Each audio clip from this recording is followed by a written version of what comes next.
Assalamualaikum warahmatullahi wabarakatuh. Kembali kita bertemu dalam video ini. Saat ini saya akan menampilkan bagaimana cara pemeliharaan ikan yang ada di Desa Torsiaja Laut dalam tempat yang berbeda, yakni terpisah dari rumah penduduk.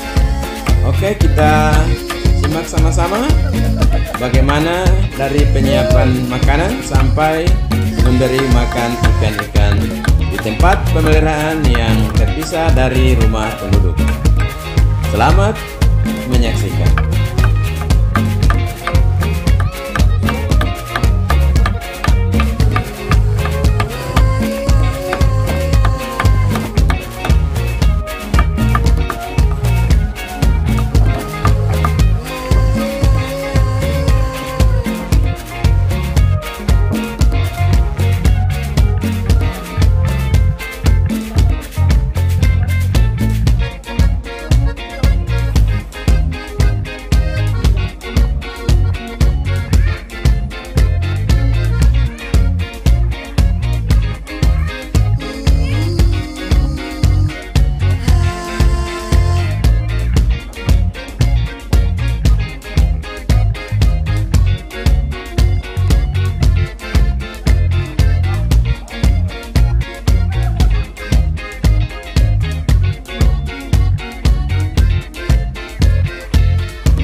Sahabat semua, demikian video singkat saya tentang bagaimana cara memelihara ikan yang ada di Desa Torsiaja Laut yang terpisah dari rumah.